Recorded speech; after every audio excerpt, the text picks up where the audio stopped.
2014 से जब से मोदी सरकार आई है, टोटल हमारे देश में 93 पेपर लीक हुए हैं, 93, और इनमें अधिकतर पेपर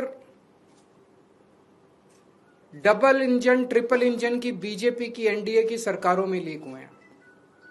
लगभग 6 करोड़ युवाओं का भविष्य इन 93 पेपरों में बंद था। 6 करोड़ लोगों का भविष्य बर्बाद हो गया इन 93 पेपर जो लीक हुए। इनमें मोस्टली पेपर लीक हुए राजस्थान में, उत्तर प्रदेश में, उत्तराखंड में और गुजरात में। इन 4 राज्यों में सबसे ज्यादा पेपर लीक हुए। इन चारों राज्यों में बीजेपी की सरकारें हैं। तो ये इत्तेफाक नहीं है कि इन चारों राज्यों में बीजेपी की सरकार है, केंद्र में बीजेपी की सरकार है, नीट का पेपर लीक हो गया।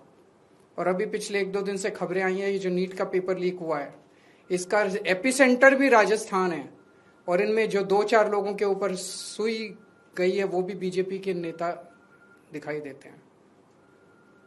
तो इससे शक तो पैदा होता है कि क्या इन सारे पेपर लीक में इनके नेता शामिल हैं, या इनकी पार्टियों का या सरकारों का संरक्षण है, या सीधे सीधे इनके नेता ही पेपर लीक करवा रहे हैं, उन्हीं का धंधा है। और अगर ऐसा है तो सीबीआई की जांच इसमें बेचारी क्या करेगी, सीबीआई इसमें बेचारी क्या करेगी। तो मेरा जेनजी से सीधा सीधा, देश के युवाओं से सीधा सीधा पूछना है कि ऐसे ही चलेगा या कुछ करना है।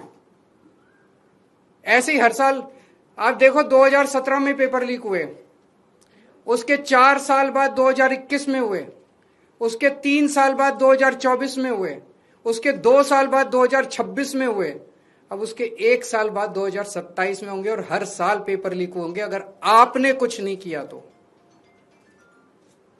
अगर नेपाल का और बांग्लादेश का जेनजी सड़कों पे उतर के अपने देश की सरकारों को बदल सकता है, तो हमारे देश का जेनजी पेपर लीक करने वाले मंत्रियों को जेल नहीं भेज सकता है। मुझे अपने देश के जेनजी पे पूरा भरोसा है। ये देश आपका है। इस देश के नेताओं को इस देश में कोई इंटरेस्ट नहीं है।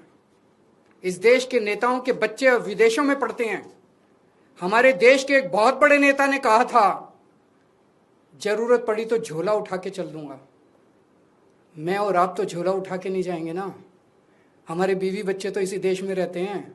हम तो इसी देश की पैदाइश हैं, हम तो इसी देश की मिट्टी के हैं, हम तो इसी देश के हैं। हमें तो इसी देश में रहना है, तो बचाना तो इस देश को हमें और आपको ही